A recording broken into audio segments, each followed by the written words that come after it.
I'm Steve, I'm Erica, and and we're we're the the Horror horror Hippies. hippies. Thank you so much for joining us. This is our first interview. And our first recording. Yeah, our first actual visual. You can see us now.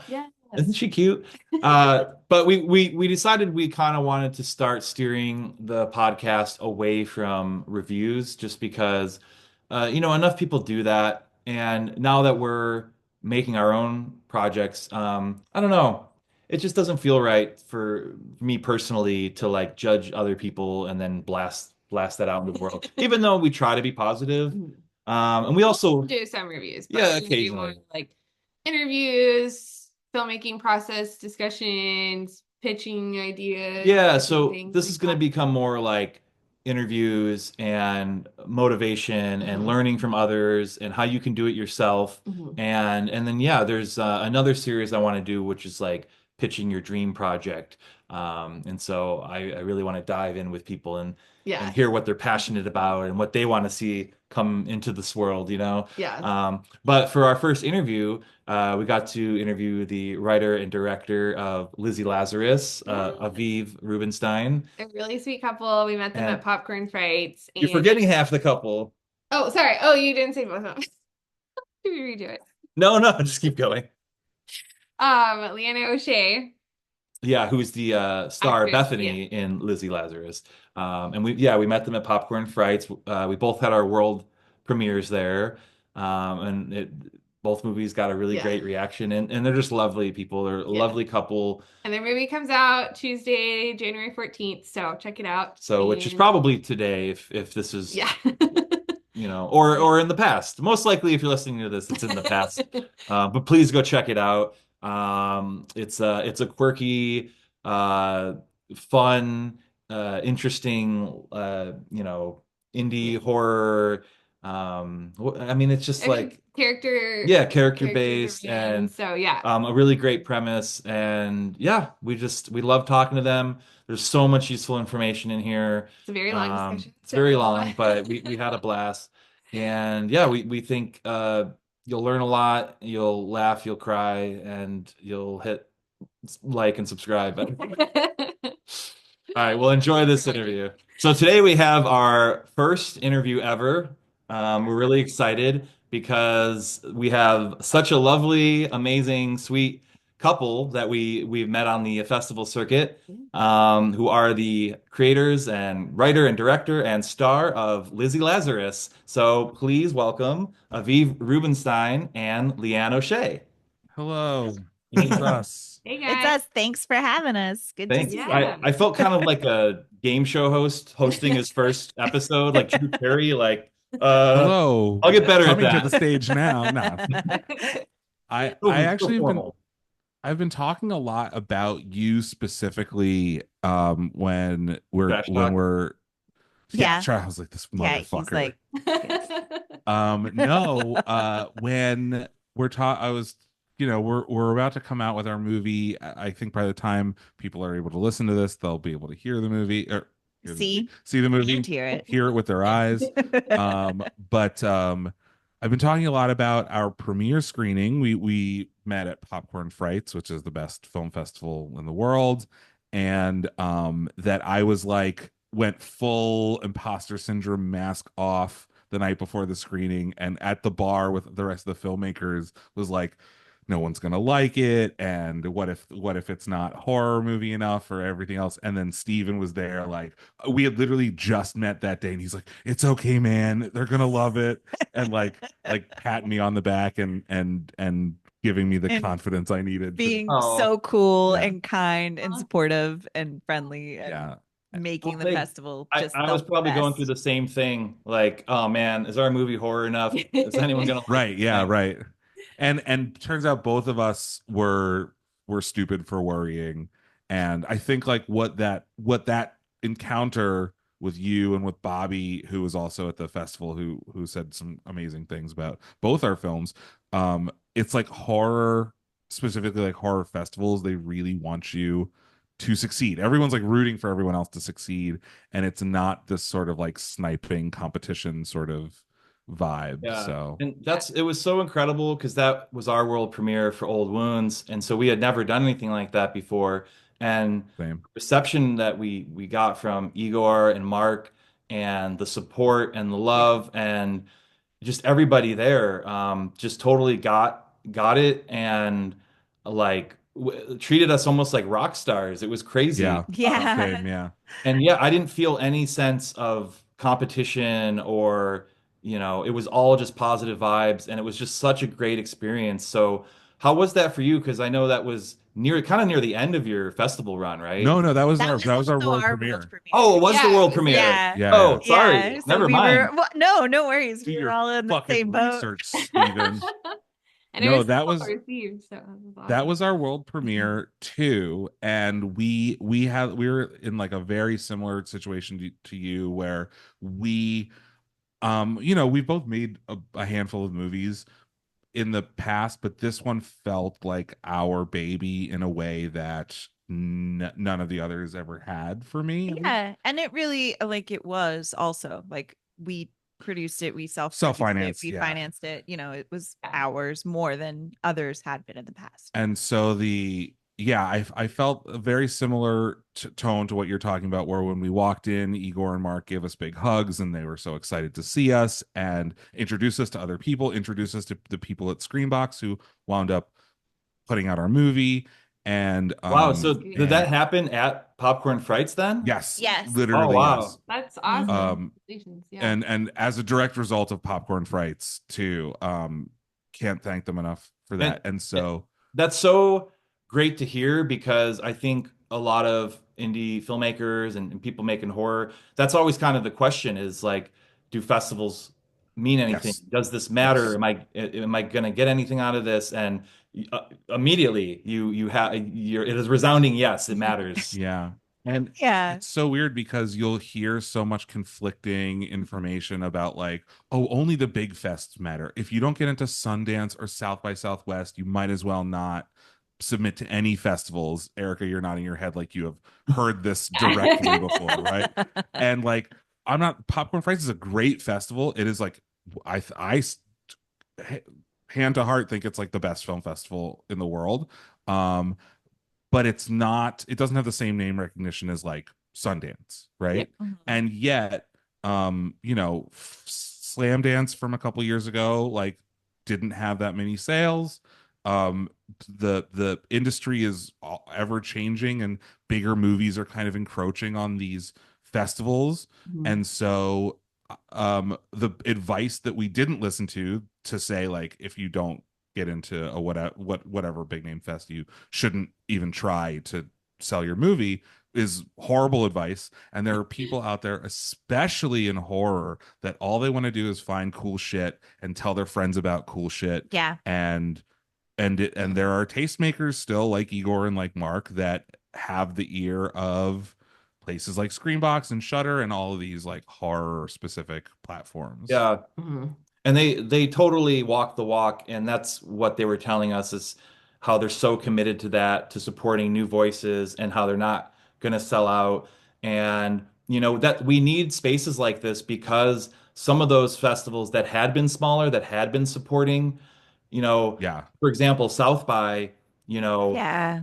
whatever that was, like 15, 20 years ago, when they basically were the reason the mumblecore movement got Right. such a push behind. Andrew Brujowski was my film professor in Oh, college. wow. That's Yeah. amazing. But it's, Yeah. Old Wounds is very much like a mumblecore style movie, and it's, would they program something like that now? Maybe they would, maybe they wouldn't, but Well, we found out no, right? well, they Yeah. no, We also but found out for no. us, We found out no. We found Yeah, out. they were like, we will not be programming. And it's also like there's so much competition for such little space, and like I said, the bigger studios are, even like kind of the mini major studios, like A24 is still considered independent, but they have enough money to make like a 40, 50, 80 million dollar movie, and they have such a great relationship with these long-standing relationship with these festivals, that like if A24 is putting out a movie, then they kick out someone like us, who, I'm not saying that the quality levels are the same, or like they're just like they're unintentionally maybe silencing some of the younger voices that they used to Yeah. grow. Mhm. I And will I think that happens across all sorts of industries, comics, totally. music. There's, I feel like there's a sweet spot where a festival, when it starts, it's cheaper, it's supporting smaller artists, and as it Yeah. grows, there's a sweet spot between like price and value and who they're supporting, and then it crosses over to then where it's just the big artists. They're just trying to pull in eyes and celebrities and money. Mhm. Yeah. It's cyclical, right? So like then a new festival will have to take its place, just like Mhm. Slam Dance became what Sundance used to be, and that kind Yeah. of thing. I will also say double triple cosign to what you're saying about Igor and Mark at Popcorn Frights Walking the Walk, because the day after we got back from the festival, so I'm back in LA, I'm sitting at this desk. And the festival is still going on because the Yeah, festival was like 12 days long yeah, this the year. festival is Yeah. still Yeah. going on. I told him that we were in negotiations with Screenbox. I told Igor this, and Igor called me and was like, "Okay, this is what you say to them. This is like tell them this to get this deal," and like really like Wow, rooting that's awesome. for all of their like their brothers and sisters and cousins and people who are like a part of their festival. Yeah. And we've truly felt this way at all the fests that we've played at. Vortex Festival in Rhode Island too were like amazing to us. But like it's just so great to see, because when you know this as well as we do, like when you're making the movie or when you're writing the movie, the circle of the people who get the movie is like three people, two people big, right? And then when you finally start to like inch it out into the sunlight and other people start to like get the things that you're putting down, it like feels like you have found a, a family member, you Yeah, know? Yeah. yeah. Yeah, Because when you that's make weird little experimental things, it's, you never know how it's gonna reach an audience. So it was really encouraging to see that, A, we got so many people to see the movie that first world premiere, and Yeah. then just Mm. that it was, we were like, if one person likes it, we'll be That's happy. what we said too. Yeah. yeah. Yeah. Yeah. Can I ask you about Old Wounds? What's happening with Old Wounds right now? Sure. Yeah. So we played Popcorn Frights and we won the new Nightmare Prize for Best Debut Feature, which Yeah. was Amazing. super exciting. Totally deserved. And Thank we you. also just had a cool moment because um, Old Wounds is heavily inspired by Baghead, the Duplass brothers Yeah. movie with Greta Gerwig. And so we premiered the same day, right after the star of Baghead premiered his Birthright. movie, Yeah. Birthright. Oh Um, yeah, Yeah. but yeah, we saw Birthright played right after our movie. Yeah. yeah, what a day. That was Yeah, a that's crazy A day. big That day. was a big Um, day. all the birthday. And so we had an incredible time. And then we went to Knoxville Horror, which was just like, I mean, just as amazing as Popcorn Frights. And it was one of those moments for us where, I've been going to Fantastic Fest since like 2013 and, Yeah. Panic Fest and Unnamed Footage Festival. And, I love being there. I love supporting filmmakers. But, when you're there just as a viewer, you're kind of on the outside looking in and you Yeah. like you see what other people have and you're just like, oh man, I just so badly want to be part of that circle. I want to be meeting people and like be a filmmaker. So at Knoxville, we were just surrounded by, Anthony Cousins was there, Jill Gavargizian was there with Ghost Game. We had Cameron Burns there. We had all friends and people that were making stuff, and we were all just hanging out, and we got, hanging out with Elric, and like totally just had that moment of like, we're here, we did it. Like this Yeah. we had always strived for, and now like we're living that. Yeah. So it was just such a dream come true. Very rewarding. But yeah, we're trying to do a few more festivals, hopefully in the next few Mhm. months. And Yeah, we're just right now we're distribute just it. waiting for probably like a dozen fests to get back to us. Oh Uh, yeah. Yeah. We know that feeling. Mhm. yeah, so we'll hopefully play stuff in the spring. Really hoping Unnamed Footage Festival, which is all found footage, Oh, which yeah, is that would be perfect. our Yeah. vibe. Um, But so have you gotten any, am I allowed to ask, have you gotten any sure. offers? No, I mean, and this is a completely open, honest, real podcast, and Yeah. Yeah. I love just sharing that information with people. But no one's reached out to us. It's weird.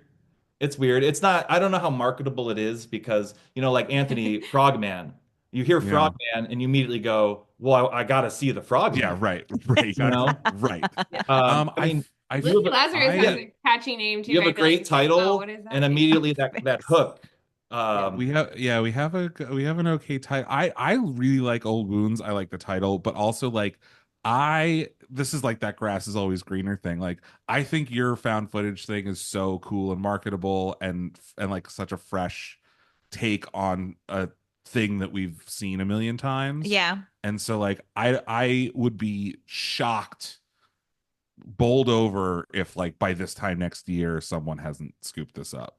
Well, thanks. Thank you. Yeah. Can It's we only a matter of time, yeah, baby. can we do this like weekly where we Yeah, just totally. each other up?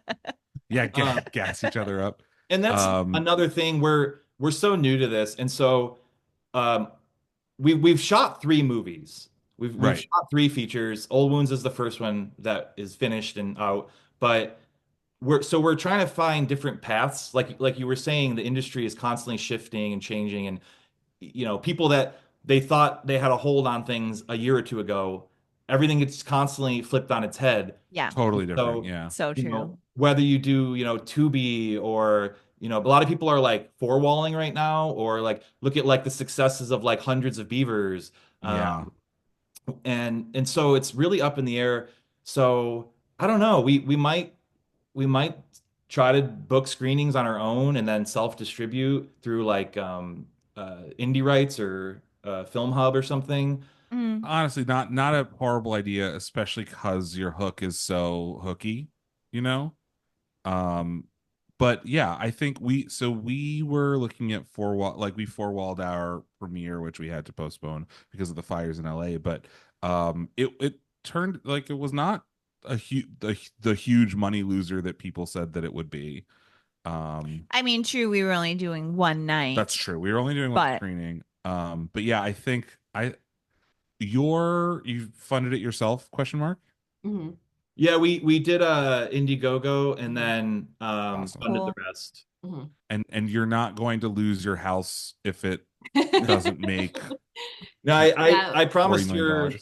when we started, I said we will never go into debt making Yeah. a movie. And now that we've made 3, my promise for this year is we will no longer spend any of our money making. Right.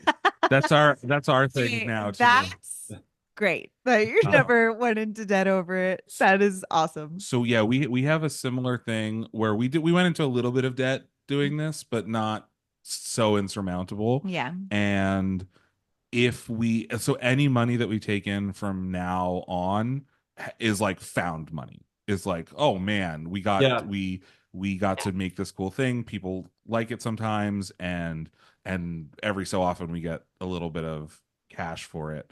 Yeah. And like obviously opening doors and all that stuff, that there's stuff so much more valuable than money. Shit, punch my mouth. Yeah. Stuff The so much more networking valuable and than the money. people that you meet and everything is so much, Yeah. adds so much value because then you have other opportunities and stuff.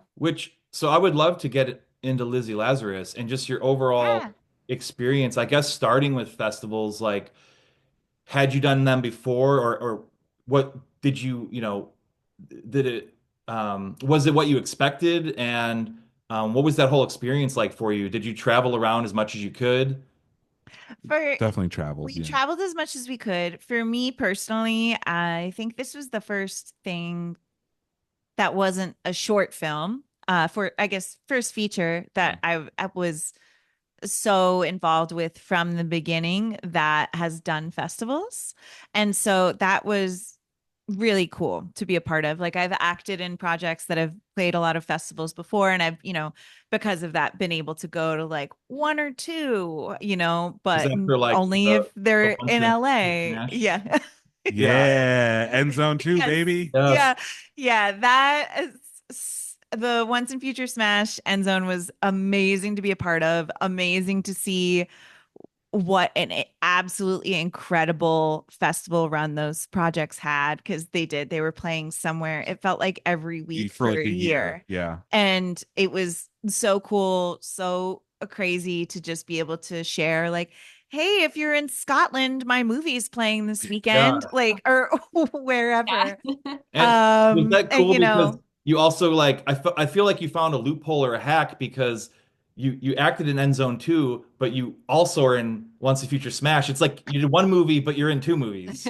so that was such a cool project because for those of you that haven't seen it, Once and Future Smash is a mockumentary about the famous killer from this godfather of all horror movies called End Zone 2. It's hilarious. It's great. You should watch it. So good. It's on Tubi, it's on Amazon, it's YouTube. It's on everywhere, YouTube, yeah. it's all over the place. And I was lucky enough to be asked to be a part of End Zone 2, which was the godfather of all horror movies that was shot in 1970. And so because I was playing an actor that was supposed to be my age in 1970, I wasn't allowed to talk about it for like 4 years. Oh no. Yeah. Because we were keeping the secret, right? We were like holding back that there was for a little bit at the beginning. It was very fun. We would all like, share in the group chat, like this thread on Reddit says they've seen the movie. It's Yeah, like, yeah. There we're were like, people on Reddit claiming they this haven't movie because we made it up, but like, so that was really, really fun and such a cool part to have. And I feel so lucky to have been a part of that project that wound up being so much bigger than just what we wound up shooting in our little house in the woods. And speaking of collaboration, the director of Once and Future Smash and End Zone 2 was on our camera team for Lizzie Lazarus, has been Yeah. our friend for Sophia, who's over a decade. Sophia amazing. Cacciola, and her partner Michael J. Epstein, who is a great director and who I've known for almost 20 years now. And so and Aviv introduced me to them also, which is well, that's not as important as yeah, but it's just like it's all connected, Yeah, going right. back Yeah. to talking about you meet people and you make friends and you're making movies and you pull them in and you when we're all kind of collaborating to build something together, it's really beautiful. And I Yeah. love to hear that because, when I was in my 20s and really trying to get a start in all of this, I approached it from such the wrong angle. And I think a lot of people Yeah. make this mistake, which, like I was saying, when you go to these film festivals, you're looking over and you're seeing like circles, like literal circles of people. And you're like, Yeah. oh, there's Benson and Moorhead and their team, or there's Cargill and Derrickson and their team. And like you're seeing like creators and their friends and their collaborators. And I kept thinking like I got to get in their circle. Mhm. What can I do Yeah. to get in their circle? And I think people they try to force it and they'll be like, "Oh, here's my business card." And like Infiltrate, right? it's you're like trying to like infiltrate and in reality the way you do it is you just focus on like yourself, your goals, what you want to accomplish, and then you slowly pull in friends and collaborators and people that like for me what really broke it open was I flipped it on its head. I realized I'm asking these people what they can do for me. And Yeah. like, oh, wow, that's backwards. I need to be saying, what can I do for you? So I started reaching out to people like Jill with her movie The Stylist. And I had met her at Fantastic Fest and I said, I would love to come help. I'll work for free. I'll do anything. And she said, right, sure. Yeah, come on up to Kansas City. And so I started reaching out to any project on Indiegogo that was raising money. I was like, Yeah. oh, they're gonna need help. So I started messaging people, hey, do you need help? Hey, and eventually that got me so many jobs and then I And you now build your own made circle. friends and then now we're growing out our circle and yeah, it's And I yeah. love that y'all got to work with friends because that was our experience too with Old Wounds. And it's just like, it feels like summer camp and it's so much fun. Yes. That unique, I don't know. It was really special. But yeah. Let me tell you a story about. Oh, you met Anna. Okay, so let me tell you a story about Anna. There was a girl I was teaching at Emerson College in Boston during the pandemic, and I was living with Lianne's parents, my not yet in-laws, Mhm. and I was teaching this TV writing class, and there was this girl who was, forgive me, Anna, absolutely out of her mind. and Oh she yeah, would yeah. like, I remember, seeing her at the. You're like, I remember. I remember her. So Too cute. much energy, would do handstands in class, tried to arm wrestle me. It would come in and be like, "What's going on, King?" And then after we wrapped the class, every couple months she would email me and be like, "Do you have any work? Do you have any work? Do you have any work?" And it's basically the same thing that you did, Stephen. And so we brought her out for rehearsals to just kind of assist me. And to like we were testing to see like, is she really out of her mind? And we like wound up after like 2 days of rehearsals, we're like, oh my God, like Anna needs to be on the set. So we brought her out for the crew, and she was the script supervisor, she was the art PA, she did costumes, She was a stunt double double at for the points. body Like, bag. she just got everyone to rally so hard because she was just like The so go-getter. fun and positive without being like weird about it. It's just like genuinely who she is. Yeah. And we were just, And I was she- so stoked that she was in Aviv's class and we got to meet her. and she came down to Popcorn Frights, and so now like Yeah. every single thing I do, I want Anna to be on with us because of her attitude, because she's a good hang and she's very talented, and it's like that, like, yeah, building your own circle and meeting, saying yes to people who are like trying to help you. Yeah.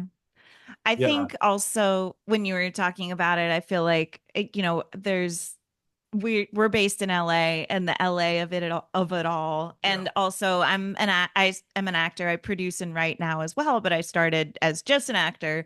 And it's like you get here and everyone's like, you got to network. Gotta get out there and network.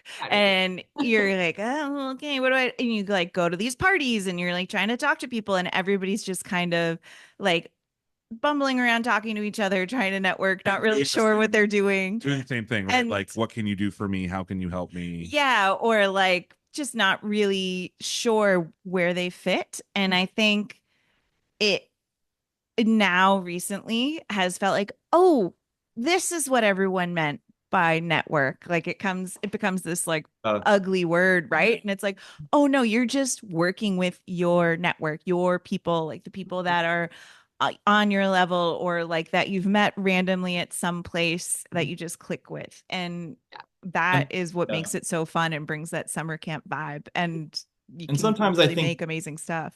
people confuse that like nepotism, Yeah. around a lot. And it took me a long time to like figure that out in the workplace. I kept thinking like I'm just going to be a great worker and they'll notice. And eventually I realized, oh, they're going to promote and work with the people that they like. Yeah. Whether The that's personality hires. exactly. And on a movie set, especially something that's low budget, I would much rather have somebody with a great personality who's trying hard, who maybe not doesn't have all of the skills but is learning. I would much Yeah. have them than an egotistical master, Yes, Totally.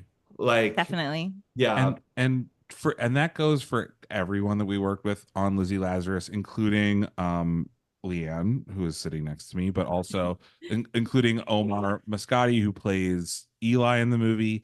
And we lived in Airbnbs together. And Omar's been on TV shows. He's been on Better Call Saul. He's been on Handmaid's Tale. He was one of the stars of Good Sam on CBS. And one day we came back. We were living in like the director's house, which is the two of us, Omar, the two PAs, our editor or assistant editor, and Anna, who was our kind of Swiss Army person. And we came back from, I don't know, doing something, and Omar and Lianne were playing cards with the two PAs who were like also former students of mine, and this was like their first project that they've ever worked on. And I pulled them aside and I was like, you are never again in your careers going to have this experience of just like playing cards and shooting the shit with number one and number two on the call sheet. Yeah. Just like appreciate this experience. Yes, I hope to bring that to every set I go to. Yeah. Totally.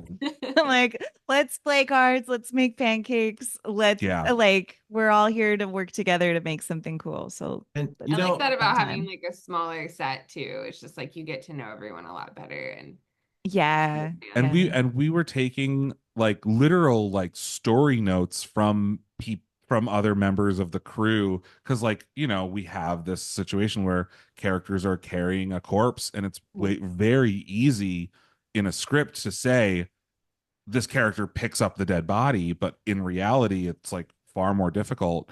And so like a huge plot point in the movie came because of our sound guy. We had the day off, we were having coffee with our sound guy, and I was like, oh, I'm really worried about like these like picking up the body. He's like, oh, why don't we do this? Boom, change the script, it's all fixed. And like the artificial borders between like the director or the stars and everyone else is like, will make a movie worse. Yeah. Yeah. And also, I was going to say, Robert, who we had coffee with him when we had that Who's our sound conversation person? with, who is our sound person, is a writer director in his own right and makes his own projects. So it's like, yes, you might be doing one thing on this movie, but you're doing something entirely different on the next one, which Yeah. is really exciting, I think. Yeah. Exactly. And yeah, you Totally. want to be open to that collaboration. I mean, Anthony is a director, but he grips a lot. And so, yeah, you never Mhm. know who on the cast or crew can offer a great idea that could change something. I mean, Old Wounds is only as good as it is because of Chelsea and Brian and Anthony and everything that they brought to it.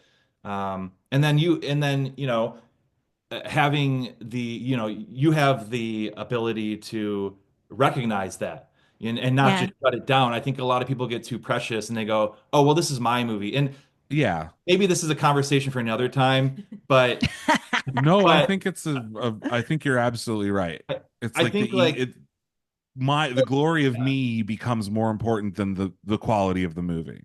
and I get when you're Jordan Peele, when you're Quentin Tarantino, I get putting your name on that bad boy. John Carpenter, I get it.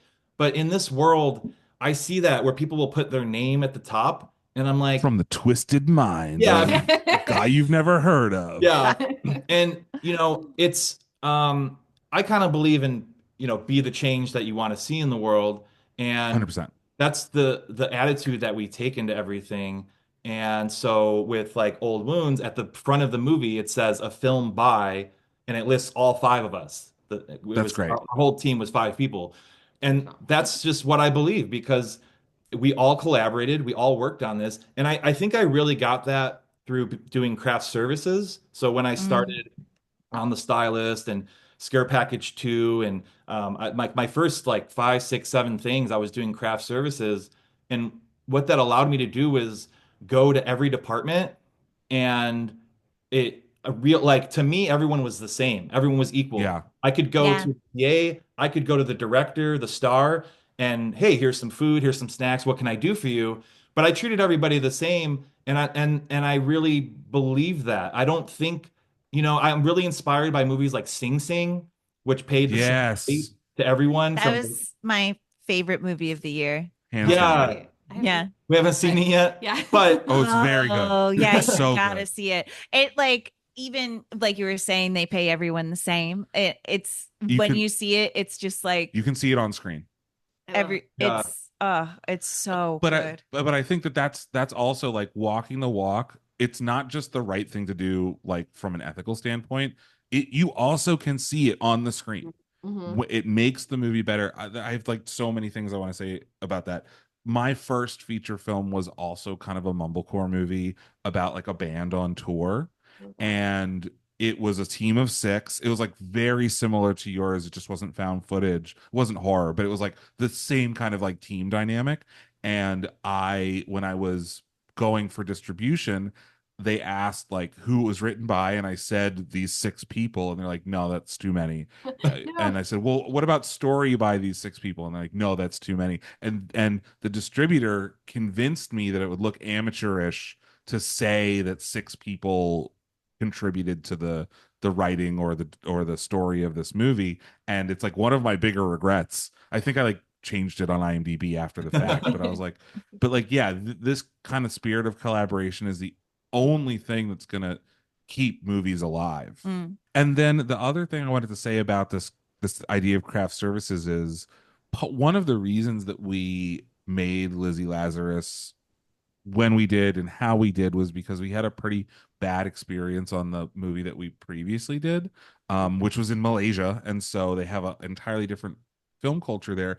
But as the director, I got my own snack table, and no one was allowed to touch my Oh snack Oh, table, wow. and everyone else had to eat like different snacks, and like I hated it. Aviv was so I was uncomfortable. so He was like, uncomfortable. take that. No, we don't need that. Yeah, and because it was like a waste of money, but Everyone can touch that. It's fine. yeah, because it like the idea that a director is somehow better than other people, deserves to eat first, or whatever it is like absolute insanity, when in reality everyone is circling around the director, especially if it's like a writer director. Everyone is coming together to help them like create their vision, and so the director should be the most grateful person on set, Mhm. Yeah, not the least. that's a great perspective.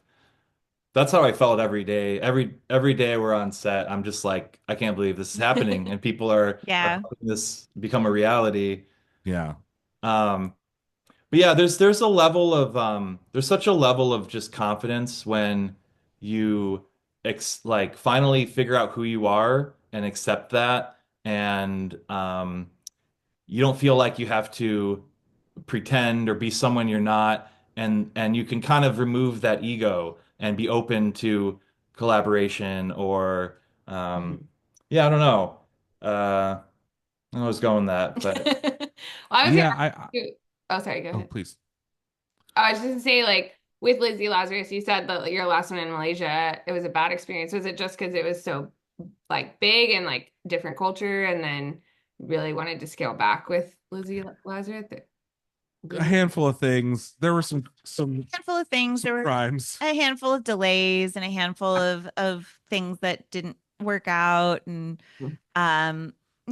maybe an easy way to describe it all is maybe like a too many cooks situation. Yeah. Yeah, it's interesting because the only set that I've ever felt that I've lost control of and that didn't respect my vision or my authority is the set that gave me my own snacks.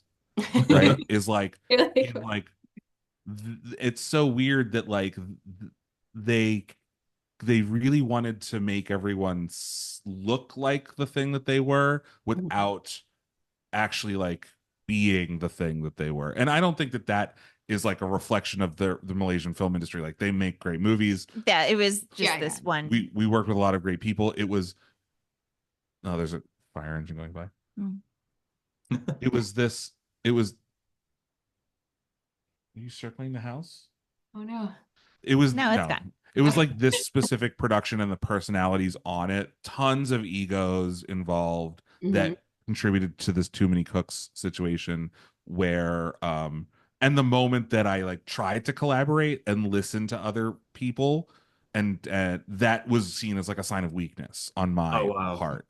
And so that actually was like a really tough thing to reckon with, because I for a long time had convinced myself that they were right and that I shouldn't have been that collaborative. I shouldn't, because it showed weakness and that allowed them to like basically like strip the film away from us. And making Lizzie was such a refreshing, it's the same thing that you said of like finding your people and finding what you want to do the way you want to do it. Because like we didn't have that problem with Lizzie. I did get to collaborate in a way that I felt was really rewarding for everyone. You can speak to how much of a bastard I was. No, I obviously love working with you, and I feel like everyone else did too on Lizzie. Yeah. And I feel like really did. We did have that very collaborative environment where hopefully everyone felt heard and respected and cared for. Yeah. And I felt like it was a really great. I can't believe it. We shot the whole thing in 10 days, Yeah. but it 10 was days. a Wow. really great 10 days. Yeah. And it restored my faith in like working that way. Yeah. Yeah. And you have so much more control over it when it is smaller, and like Yeah. you get to choose who's there specifically and what roles people are doing. And it's That's great. true. The other film did have a crew of like 75 people. It was Yeah. So much, yeah. pretty unwieldy.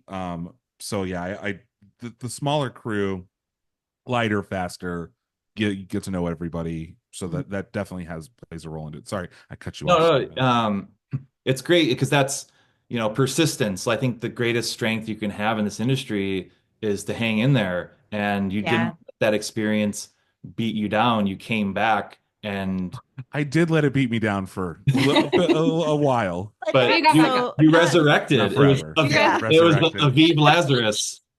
Yeah. Does that have Uh, anything to do with the idea for Lizzie Lazarus? Kind of. So, we had just gotten back from Malaysia from pickup shoots for that movie in February of 2020. And so we then COVID happened, and we had a similar experience to COVID when we were in Malaysia, where we were kind of like isolated in this hotel room for a while and felt really disconnected. We could only speak to our friends and family via the phone or Skype or whatever. And so when COVID happened, immediately we were like, no, it's holy shit, it's happening again. But we were like, kind of, we mentally knew what 3 months in lockdown looked like. And so we got jobs. We wanted to be really creative. And this movie started the way most movies projects start with us, which is that we make a list of our limitations and we try to figure out how to turn those limitations into storytelling devices. Yeah. Generally, we're somewhere having coffee going like, what if? What if? What if this? What if that? And all What of a if sudden this? we get attached to characters or premises. And so it was like May of 2020. We did not know whether we were ever going to be able to shoot indoors again. This was still when outside you had to be, the idea was that you had to be 6 feet apart. And so we're like, okay, how do we tell a story where two characters are 6 feet apart outside the whole time? Obviously they're carrying a dead body Through the woods. through the woods. And so why are they carrying a dead body? Who are they to each other? All came from this beginning image of something spooky and supernatural that we could pull off in the situation that we were in. Mm-hmm. And I think that a lot of writers and filmmakers are very ambitious, which is great. Ambition is like the best thing, but they let their ambition get so far ahead of them that they like then are paralyzed when it comes to actually like making the thing. And so that experience, I literally said out loud to you and to several other people that if I don't like, I'm like going to give directing one more try. And if I don't like directing this movie, if I have a similarly horrible experience, I'm just going to not do it anymore, because it was the experience on that other movie was really tough on me. And so luckily we had a great team. We got to work with our friends who we originally wanted to work with in the other movie and then had to let go of. And so it was like us kind of making it up to them, or showing that we still wanted to collaborate with them. So there was a lot of this hurt and this uncertainty that went into the creation of the movie. And then when we got to set, I felt more prepared than I ever have for any movie. It was like a switch flipped. Well, yeah, I also felt very prepared because of the way we rehearsed for this movie. We rehearsed it like a play. We met for a week, maybe, I think. Yeah, 5 days. 5 days we did in our producer's backyard, and it was just the three actors, Aviv, our producer Anna, I'm sorry, our producer Veronica, and also Anna. And we just went through the script, and then by the end of the week, we just ran the whole thing in the backyard like a play, carrying a box with a lawn chair in it. And that really enabled us to really dive in on any of the kind of, oh, what are we doing here? What does this thought mean that might have happened on set, happened so much before? And we had all of that time to really dive into it and work on it and try different things when we weren't, wasting our overnight or had a crew waiting to do the next thing. And then from a director standpoint, when you're giving your actor notes and there's a whole crew looking at you being like, why can't you do this right? Is Yeah.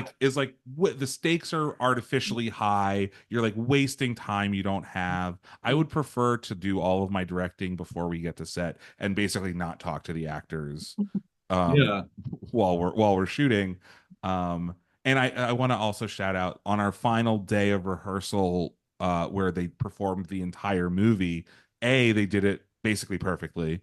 And we invited our composer, Alexandra, to watch, and she started to kind of formulate these Awesome. musical ideas. And she's also like an incredible She's an incredible artist and storyteller and beyond being a musician. totally Mhm. and gave like story notes and what if this and what if that. And so we like tried to be as tried to get out in front of everything as early as possible because we knew that we weren't going to be paying people very much or having a lot of extra time to dick around. Yeah. Yeah. But we did Well, wind up reshooting some stuff on Yeah. set. Yeah, just like Two one things. couple 1-2 things, but not Mm, only yeah. but we didn't do any extra days. No, we didn't do extra. So Yeah. so we produced this. This is I'm answering a question you didn't ask, but we shot these overnights and then we had our assistant editor on opposite schedule. So she was hanging out with our dog and and making proxies and dailies while we were all asleep. And so I would wake up at like 2 or 3 or 4 p.m. and then watch the dailies from the day before. And so we could make lists of like, oh man, we didn't get that shot. The makeup wasn't right. The this wasn't right. So we wound up reshooting like 3 things on our last day because we had time Mhm. because like we knew exactly what we needed and we had like banged out everything that we wanted ahead of that. wow. So it was So really like very yeah. economical.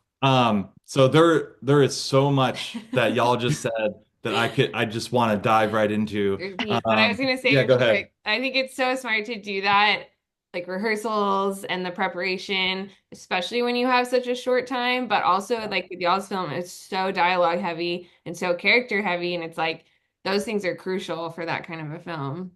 Yeah, truly. And there's, it knowing your line, it's like silly to say this. Knowing your lines as an actor is so important. Oh my God. Yeah. How can you tell the story if you don't know what you're supposed to say? Or and I think Yeah. Aviv wrote such a beautiful script for us. It made sense what we were supposed to say when. So Yeah. once we knew what we were doing, we were able to really just like let it flow. And Yeah. as they say. frankly, we made a handful of edits in that rehearsal day or in that rehearsal week so that what made it on screen is like we didn't really cut anything out of the movie that wasn't working. Like a couple things here and there like changed, but what you see is what's in the script. I would say 95% Wow. of the Yeah. time. But we made relatively significant changes during rehearsal that we would have if we had gone and shot it and then edited it and then found out it didn't work and then paid a bunch of money to go back and go back to the woods and relight and like you always got to fix it in the script. And it's wild to me how many people don't take advantage of pre-production or who don't do rehearsals or just don't figure out stuff in advance. And then on It's the the day, cheapest part of production. yeah. And in our case, the way we've been making movies is we work off of an outline, and because we make found footage, we want it to feel real. So our movies are improvised, but every scene, the whole movie has an outline, and with every Right. scene, and every scene has an outline, and then we improvise all the dialogue so that it feels real. But still, in advance, in pre-production, we're having these conversations. Who is the character? We're all figuring what's the backstory? What is, And and you're figuring that out with the actor, which is kind yeah, of cool because then it's like a collaboration. Like Chelsea brought so much to that role that you hadn't even thought of. And like, yeah. yeah, and like you said about your composer, like when you have a collaborator that excels and can bring something new to your project that you're not expecting or just elevates everything, and really ultimately that's the director's job is to surround yourself with talented people and let them do their thing. I'm so lucky that we Yes. have very talented friends. And yeah, Yeah. our composer and our editor really did bring their own magic to this in a way that I'm like forever thankful for. Our editor, Which by the way, is Rick Chapman. Okay. and it's wild nowadays, like it's with technology and what you can make with so little, and you don't need to have 75 people on set. I've been on Yeah, plenty of sets where there's 75 plus people and most of them are standing around, and I'm just like, what is the point of this? 100%. I don't. And every person you add, now you're adding travel, you're adding lodging, you're adding Food, food, yeah, and it gets yeah. exponential. And so to keep it small, and then I've been on, that's seems to be a common thing now with smaller movies, is editing while you're filming, and Yeah. then being able to make adjustments. Because we we our productions are so tight and small, we shoot basically chronological, Hmm. so we We can did too. do Yeah. pickups and reshoots along the way, Hmm. which, like you said, saves you an immense amount of time and money. So, can I ask you a question about Sure. what about all of three of the Yeah, I movies? want to know about the two that haven't come out yet, but I'll let you ask. So when you're largely improvising, you have this outline, coherence style of like Love where it. you need to get. Yeah. I Exactly. mean, it's the Yep. best. I It's love that movie. Yeah. so are you shooting multiple cameras, and B, are you editing yourself, or are you allowing someone else to do it? It's tough because when you're doing the improvisation, there's like so much more input that the director has for like, oh, I like the direction that this conversation goes versus this take versus that take. So like it would be weird for me if there wasn't a script to like hand it over to somebody else. Yeah, it's so I edit everything because I also act in everything. And Yeah, so it's very it's nice because you're in it. So you can help steer things or guide conversations in a way that I know I'm like editing while we're having conversations. right. And Yeah.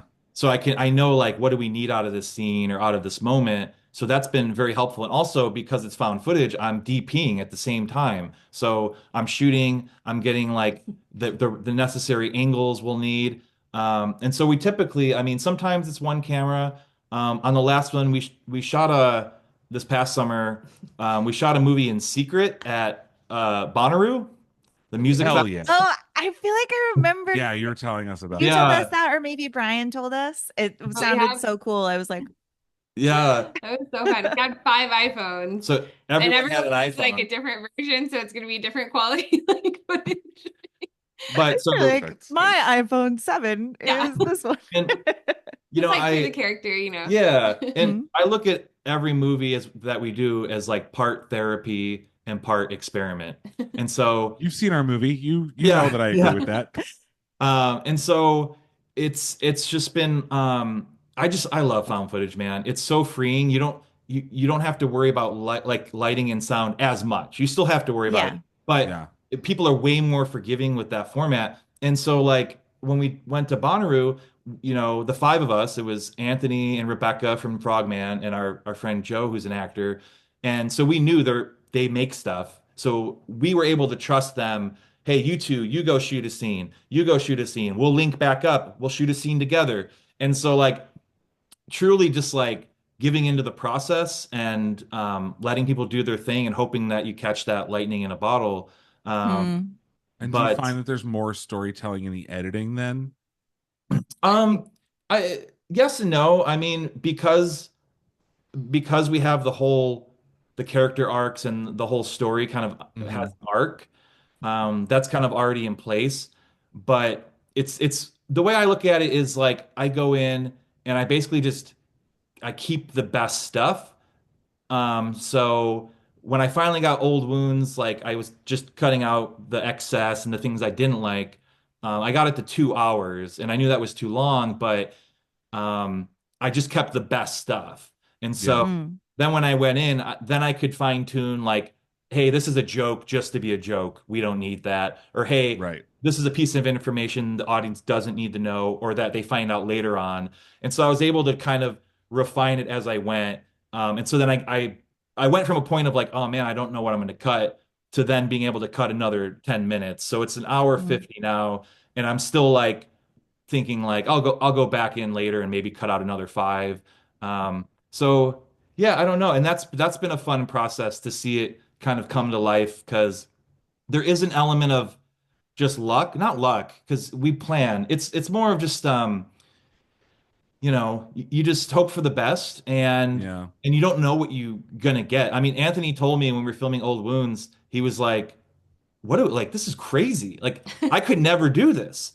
And is this going to be anything? Yeah. And I completely get that because from the outside looking in, it was probably like nobody shoots movies that way, you know? Yeah. Yeah.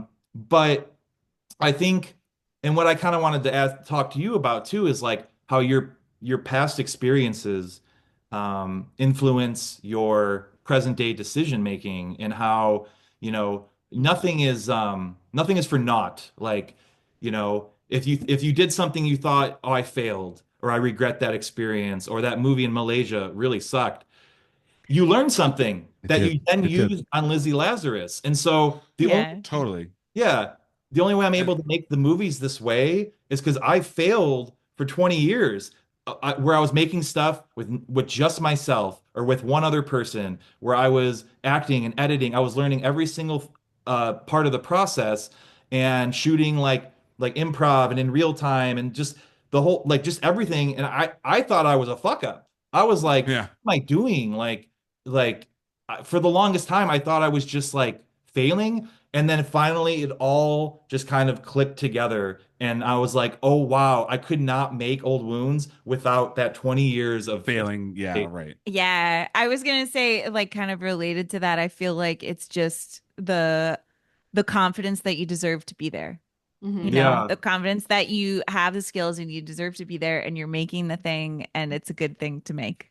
Yeah. I want to send you my first movie because I had a very, very similar experience to you on Old Wounds where I act in it. We totally improved it off of a 25-page outline, like rehearsed on set, 2 DSLRs in 2012 when they were like kind of brand new. Yeah. So like similar vibes, totally mumblecore, but not genre. Like it was like a road movie. Yeah. And we found about halfway through the movie that the things that were happening to us while we were actually on the road on tour were more interesting than the movie that we had planned. And so the 6 of us like sat in our friend's apartment in Chicago and rewrote the movie that we were in. Nice.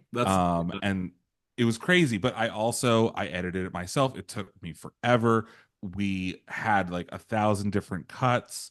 And there's a point at which one of our actors who's like one of our best friends, his name's Dan, like pulled me aside. We were in Wyoming. He's like, I don't know if this is going to be enough footage here. Like maybe this is a short. And like the first cut was like 3.5 hours long. Yeah. So Aviv and I met in LA, which was after he After I had made shot this this, yeah. movie. And I think relatively early on, he sent me a 3.5 hour cut. You never saw it. I never Felt like 3.5 hours. saw like the first cut, but I saw one cut that was long. Very long. Yeah. And it was just really, I mean, from an outsider, it was very cool to be like, oh, look at this cool project. Yeah. Is that Yeah, how I you actually knew? liked it.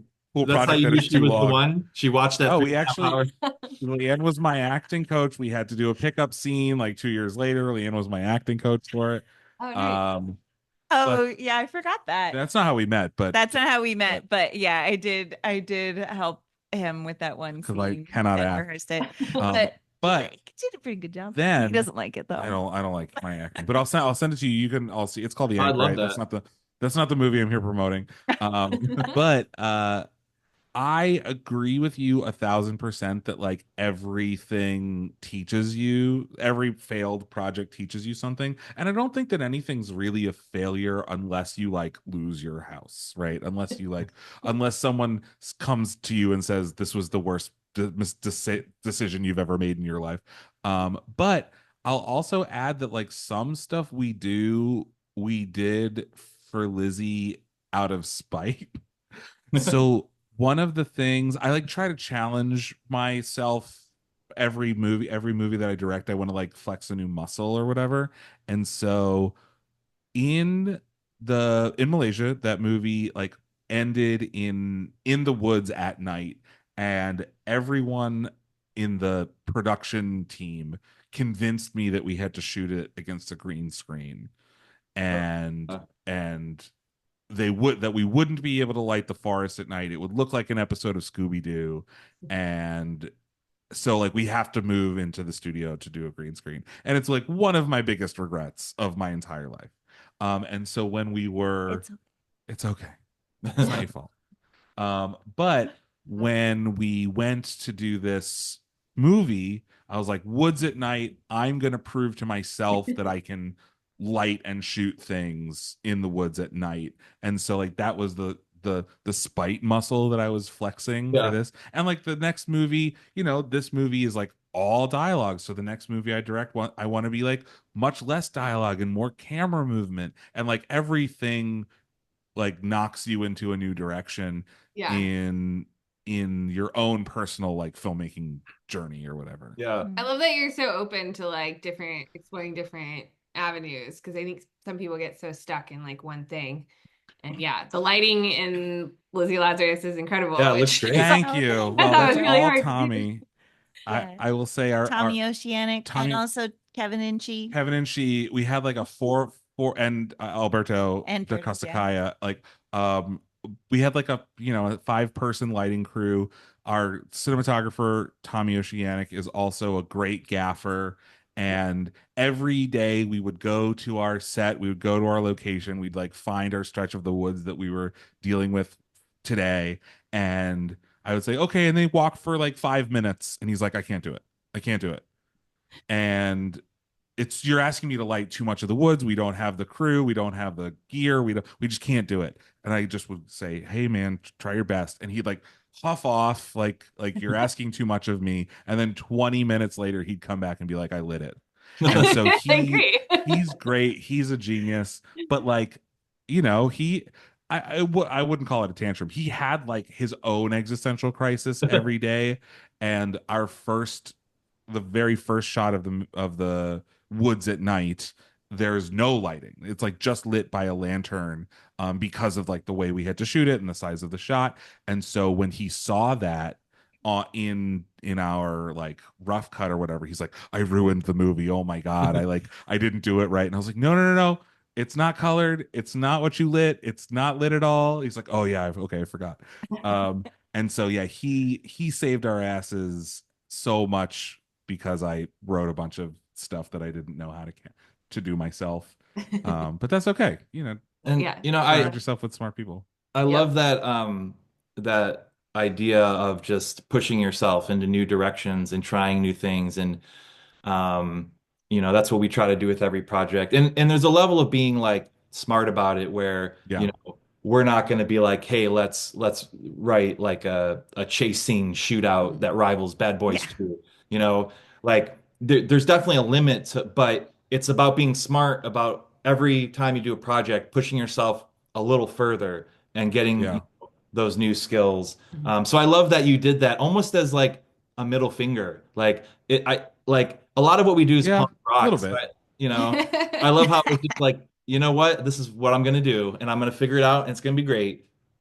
It was also a challenge to myself. Not just it was a middle finger, but it wasn't just a middle finger. It was also just like a challenge for me to like no one could ever say to me again that I don't know how to light the woods at night. Yeah. Right.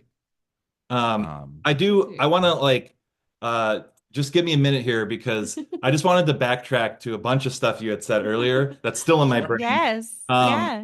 but just about how, when COVID hit, um, we had very similar approaches, which we recognized like, okay, this has the potential to destroy us. We Mm. we might just sit inside and do nothing and waste away and just like basically just like not doing anything with this time.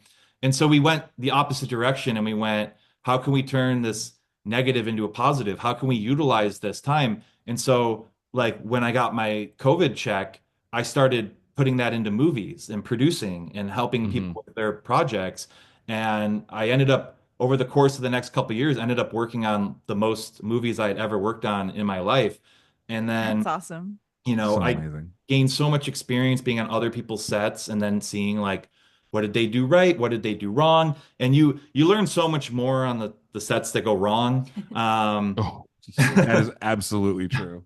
And but you get to take that information. That's free information that you're learning from their screw ups. Mm. And so then you don't have to make that mistake.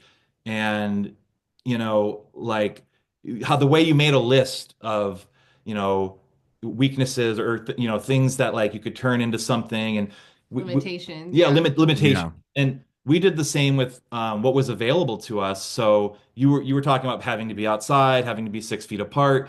When we went to her aunt and uncle's house in Arkansas for 4th of July, and we pulled up, and their house is incredible. They had eight Hmm. kids, and they built this giant house in the middle of the woods.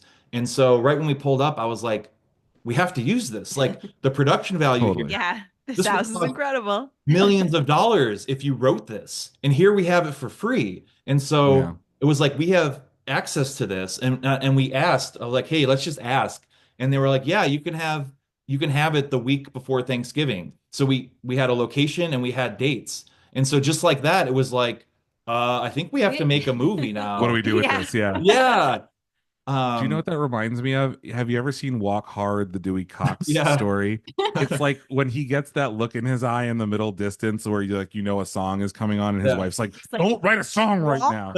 hard. Yeah, it's like that's the kind of we do the same thing where we're like in a place and we're like, "Oh, what could we do here if this had to be a movie Yeah. today? Yeah. Like That's what could we do?" constantly He's I'm always like, constantly bombarding her with, oh, we could do this. That's a movie idea. And so I feel like for us too, we kind of figured out almost like a life hack or a loophole where we realized with our first movie, we were already going on our honeymoon to Iceland. And so I can Yes. Oh yeah, you told us about this. yeah, Yeah. let's shoot a movie while we're there. We're gonna be there. It's already paid for. The production value is insane. Yeah. Why not get a free movie out of it and learn some stuff?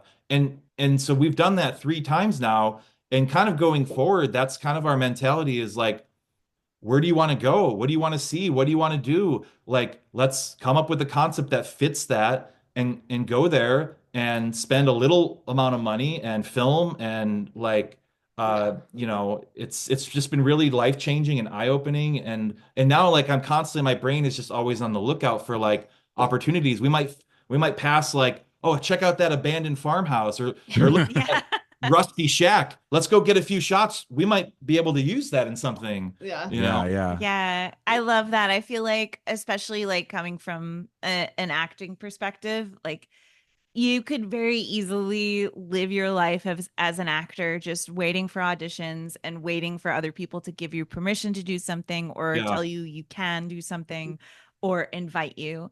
And I think it's so fulfilling to make your own things like that. Like you can just go out there and you can do it and you can get bigger and bigger every time. And And then you can bring more and more people in I love and that. just be making movies Yeah. instead of waiting for someone else to say like, yes, come be girl number one in the Colgate commercial or whatever it is.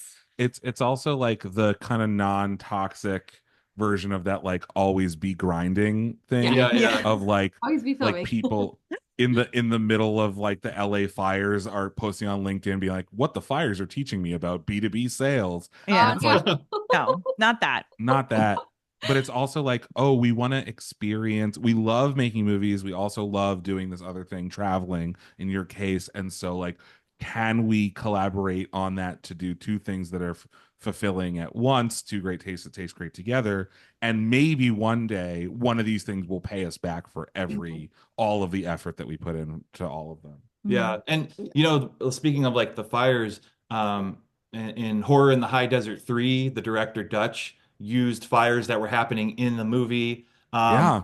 Benson and Moorhead in Something in the Dirt. I think they also had like fires that were happening at the time that they put into the movie. So what we're saying is get out there and film those. Yeah, No, I'm just kidding. you could be filming right now. What are you doing talking to us? No, but what I loved what you were saying about making your own opportunities, because the way I've looked at it is, you can either not go to the party, you can go to someone else's party, or you can host the party. And Yeah, Yeah. if yeah, you don't go, nothing in your life's going to happen, nothing's going to change, things will stay the same.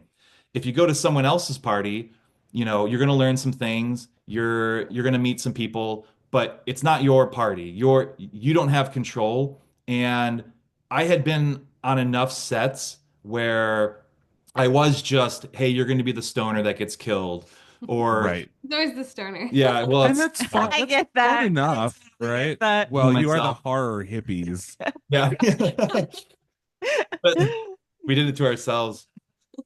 But, Um, for being a producer, giving someone money and then having no creative control or no say. So finally coming to the realization that like we have to host the party, like we have to build it and create these opportunities for ourselves because no one would give me that role in Old Wounds. Like we had Yeah. to yeah, create right, that right. for so And you can say what Especially you want to say.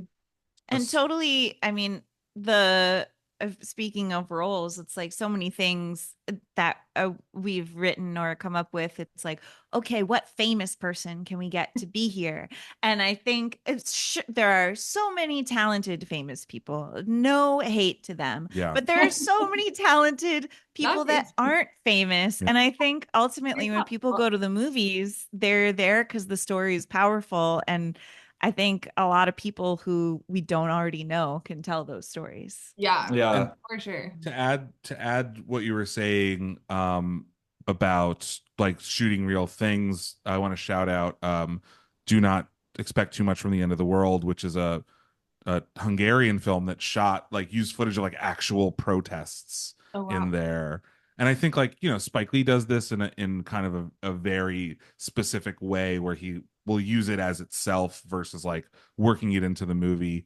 Like you did at Bonnaroo, right? It's like you're doing the same thing with your own projects. And I think it's that I think is the next wave of cinema is like what is real, we like are constantly striving for this authenticity and this reality. So like eventually I think we're gonna the new thing will be trying to trick people into thinking that it's all Yeah. real still. And I'm glad you With brought that AI up too. because right now it's the perfect timing because everybody films everything. So 20 Yeah. years ago in found footage, you always had to have the scene where someone goes, "Why are you filming?" Why are you still filming this scene? Yeah. Nowadays, nobody questions it, not a second. Of course you're filming. That's what everybody does. And Mm. so and it's perfectly timed with, like you said, AI and deep fakes. And that's honestly like our strategy is we are trying to offer the exact opposite. If The you want realist something thing, Yes. yeah, that's yeah. handcrafted by real people, that's authentic, that's scrappy, that's what we're doing, and so yeah, we're really excited because we think found footage is about to have a huge boon in the next few years. I Um, think I Yeah, I think you're think so. probably right. Yeah, you guys are great. Yeah. oh, you're great. Oh, Um, I was rambling and going on tangents, which as I How do. dare you? We love I'd it. love to bring it back to Lizzie Lazarus. So why don't you tell us about your amazing movie? Oh, well, Thanks. thanks. Um, Lizzie Lazarus is about the summer solstice, 1990, and two characters are carrying a corpse through the woods, which we've talked about quite a lot in this episode. Um, and they are going to a mythical zone that is 9 miles in the forest, and they think that if they bury the body in the zone at the moment of the solstice, it will come back to life. And these two characters have different relationships to the corpse.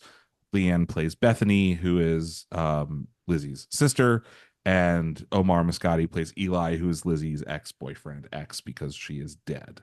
And they don't really know each other, and so the whole thing is kind of this interrogation, questioning of each other's motives on why they're doing this and what secrets they're keeping from each other and from the audience. Yeah, So if that sounds love interesting to you, that. check it out on Screenbox, Yes, it's such a January great 14th. time. It sounds like you've done that a few dozen times. I have done that a lot. I like black out and then say it. Came up with the idea Yeah. 5 years ago. Oh boy. But I think that that's also like something that filmmakers get really good at is like the finding the like interesting nuggets of their story to like pitch to the elevator pitch, as they say. Yeah. Yeah. I'm sure you have I'm ones sold. for all Yeah. of yours, right? Mhm. So some of the decisions that went into the story, were you pulling from your personal life? Like why is it in 1990? Can you speak to So some of those decisions? I can answer that. Yeah. So why it's in 1990, one thing is, well, there's a couple of reasons. One project we were really inspired by is a movie called In the Vast of Night, which is Yeah. on Amazon now. And it's like go watch it if you get the chance. Awesome. It's really cool. It's like mainly two characters, and it's like basically aliens come to their town. Maybe. And it takes place in the 50s. And so since we were in the woods, we were like, there's nothing to dress. It's the woods. Yeah. We Woods could are woods, be man. anytime. And we had found just by like randomly searching on the internet that we could find one article about a murder that happened in the Pacific Northwest around the summer solstice of 1990. And the article just said something like possible satanic ritual, Involvement, possible yeah. occult involvement. And we were like, Oh oh, yeah, brother. okay. And so It- that was why we wound up going with 1990 and setting it in the Pacific Northwest. It felt like a really nice bit of coevolution because we were already thinking about kind of what ritual they were doing. And then once we had committed to doing it as a period piece, we really leaned into the before sunrise of it all, of like that movie is just two characters wandering around Prague talking and philosophizing, and so it kind of gave us a good excuse and a good jumping off point to tell that story the way we wanted to tell it, which is mainly like it's about nothing but it's about everything.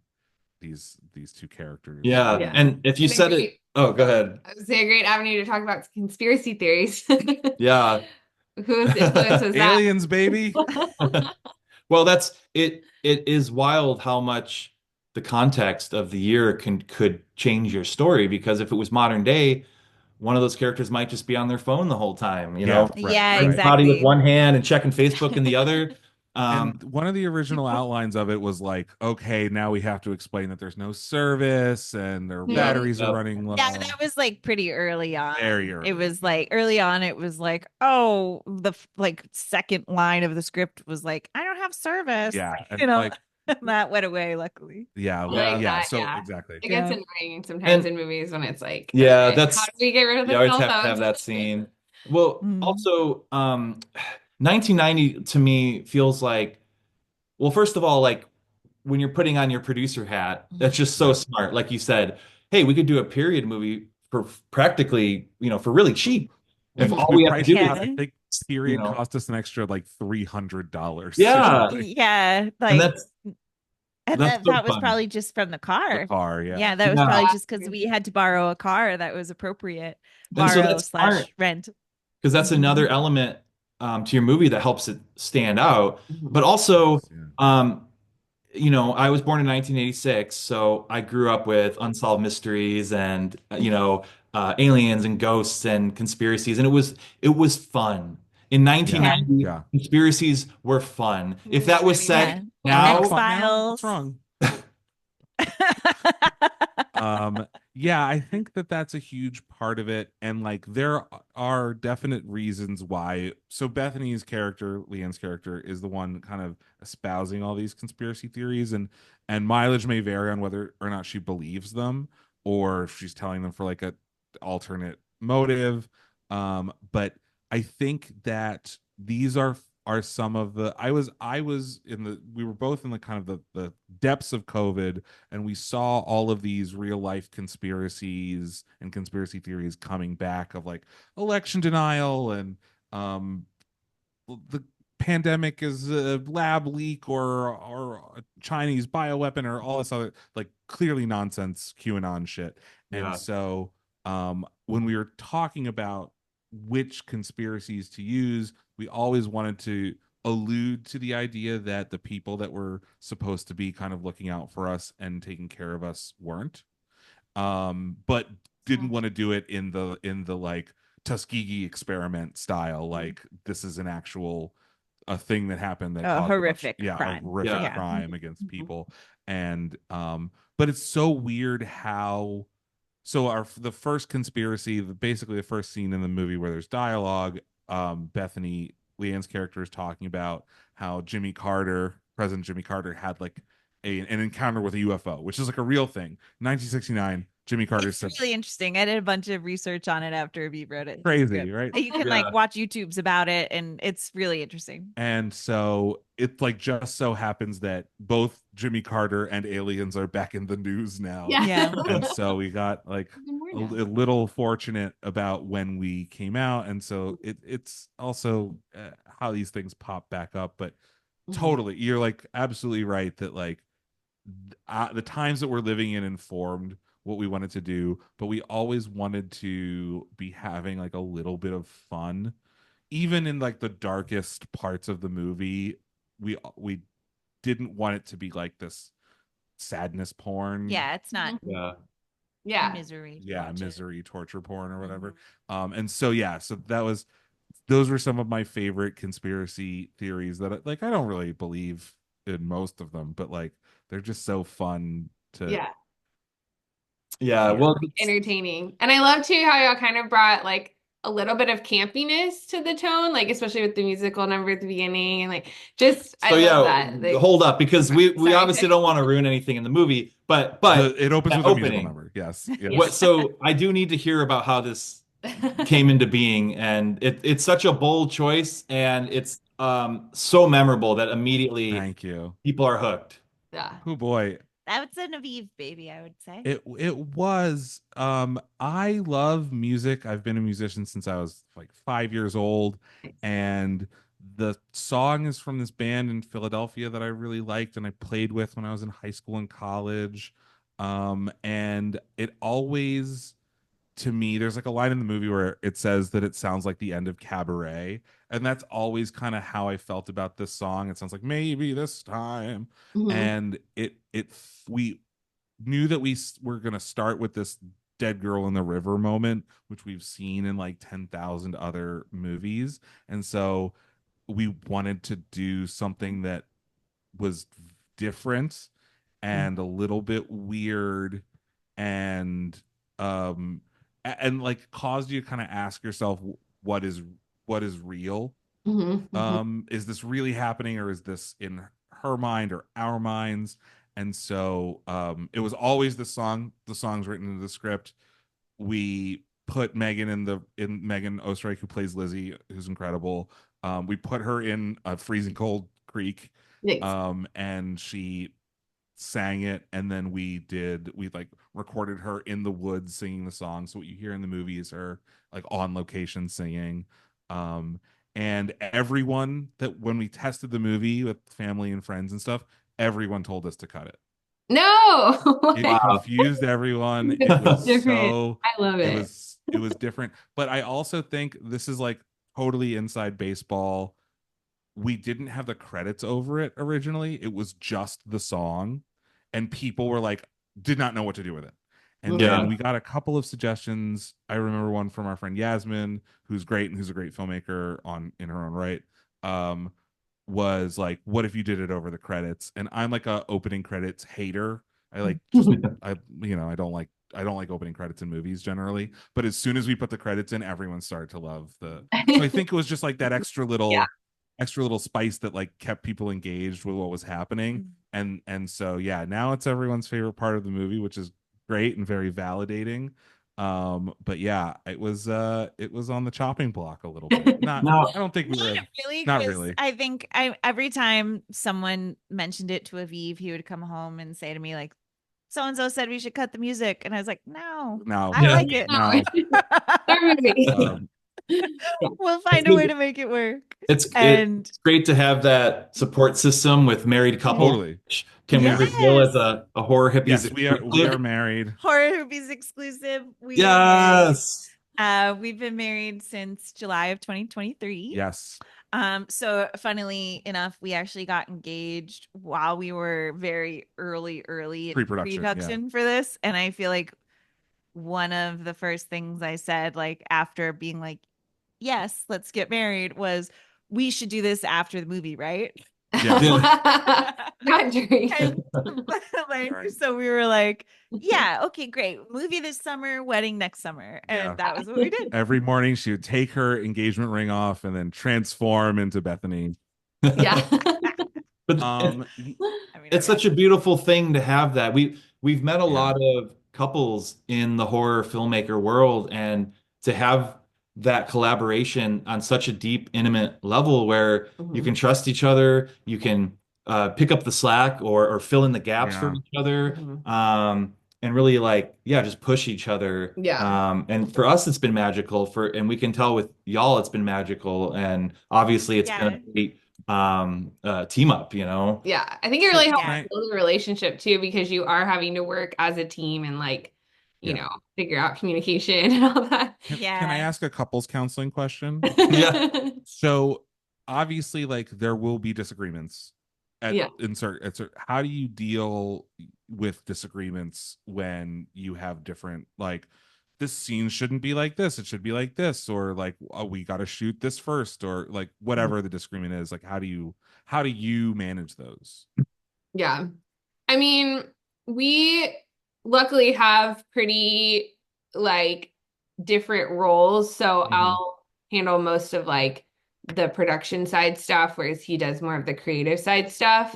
But I mean, yeah, I've had to kind of learn how to say things, you know, compliment sandwich, like Compliment sandwich, baby. great, but I think this could be, you know, like the way you word it, and you don't want to. Yeah, it's nice because yeah, she'll handle scheduling and budgeting, and I'm more of like story and acting.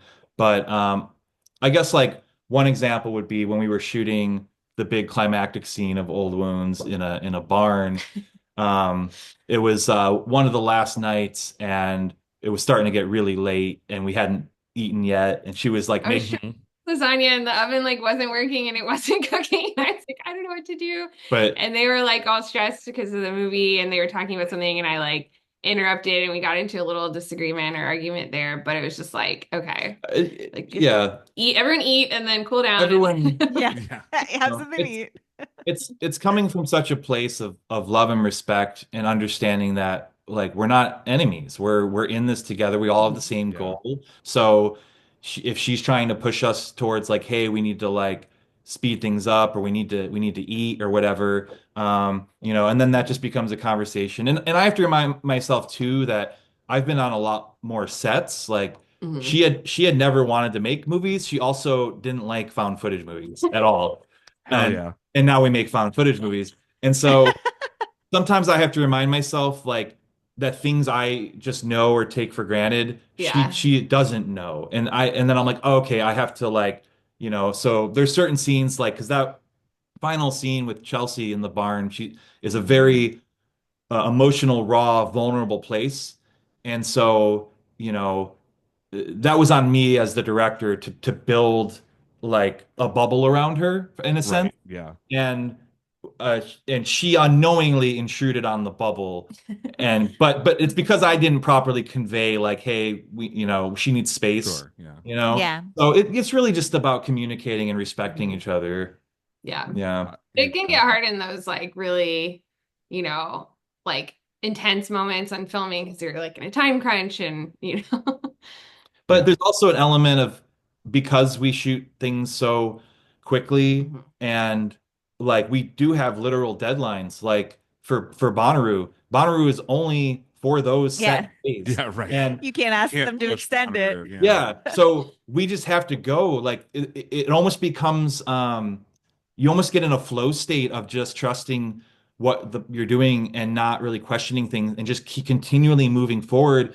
And literally, we were shooting the ending of that movie at Bonnaroo as the sun was rising Monday Hell morning, yeah.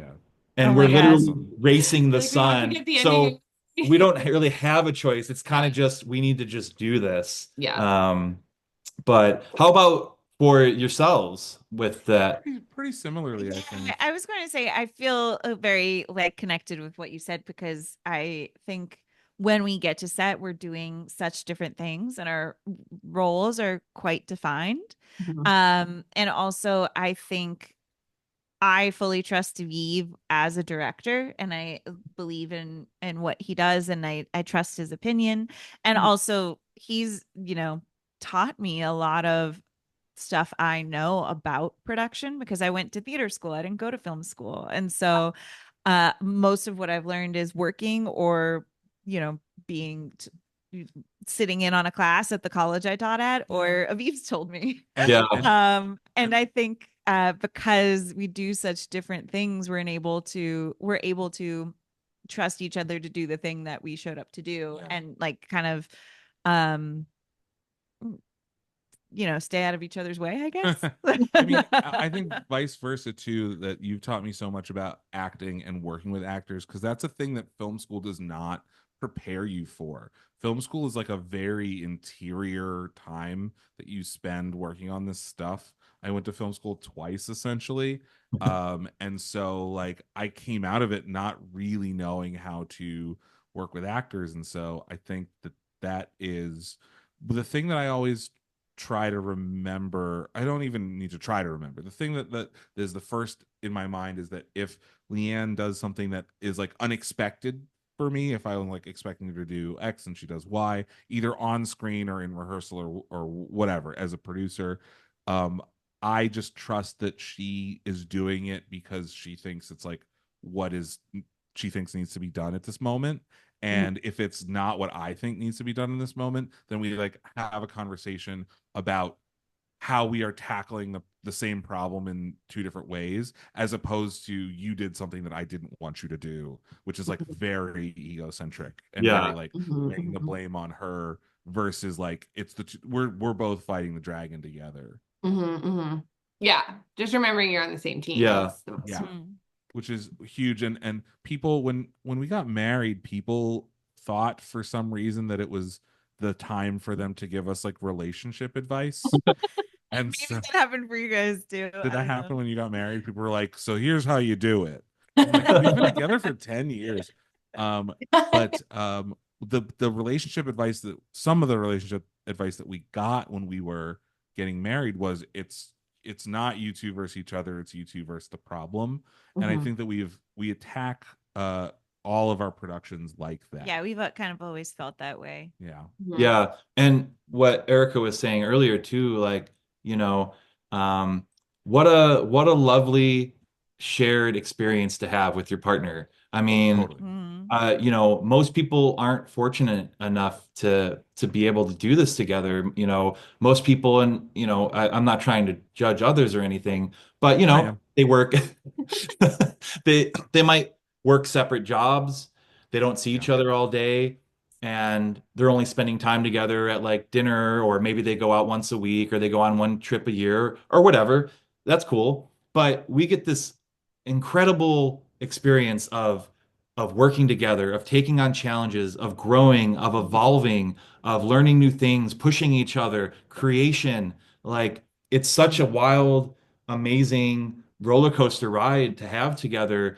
Yeah. And then at the end of all of that, you get a piece of art to represent Right. Yeah. everything You you get the Yeah. went yearbook through too together. together. Cool. That's so cool. I think it's also like so great to both work in the same industry. It's like we know what each other is going through. And I Mhm. feel like you guys might be able to relate on that. It's like if one of us comes home from a 16-hour day, like you know how that feels. Yeah. And also Yeah. like this is even early on, like when we were dating, if one of us was on set for something, we knew that it was like there's some people that aren't in the industry that don't really get that it's not in your hands, Oh yeah. Why are Like, you not home why yet? can't you just Yeah. leave? Yeah.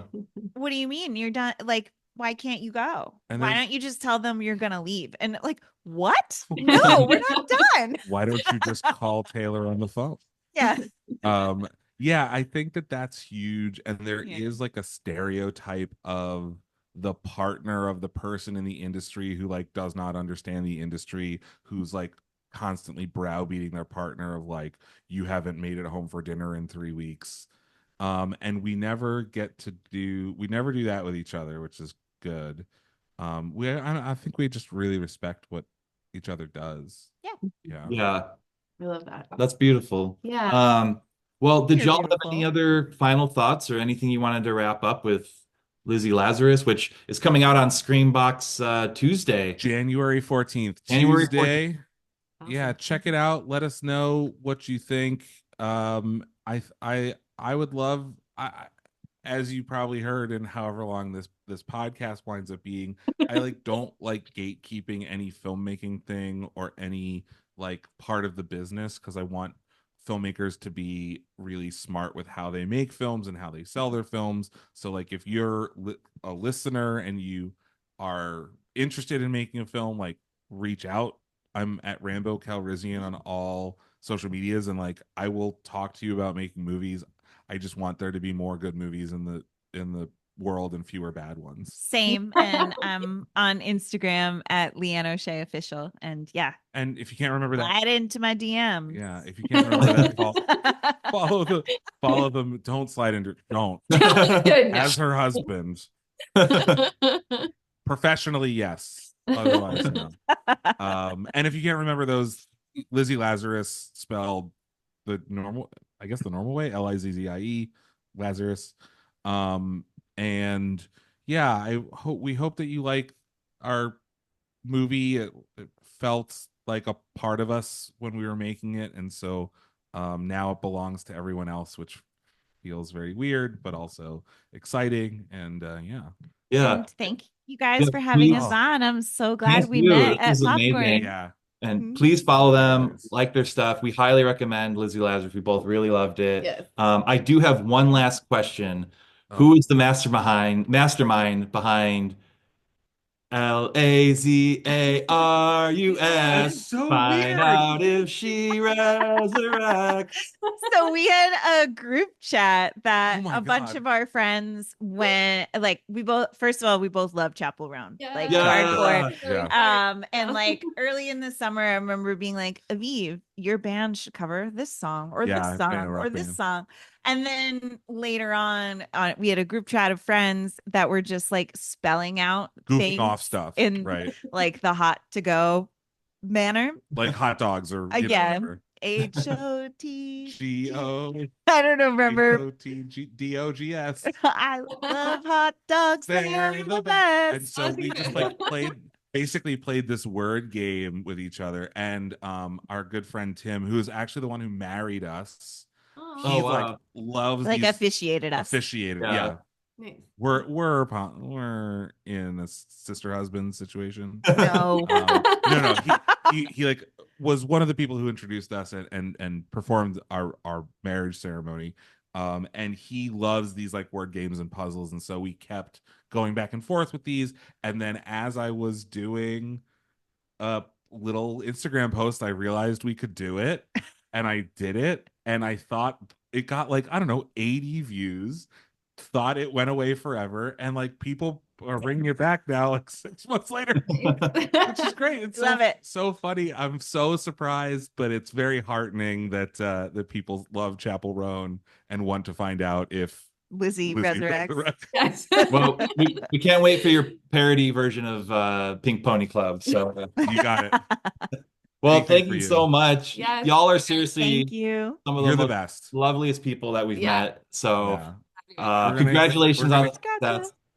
We're gonna figure out a way to work together and continue this offline. Yeah, Yeah. for sure.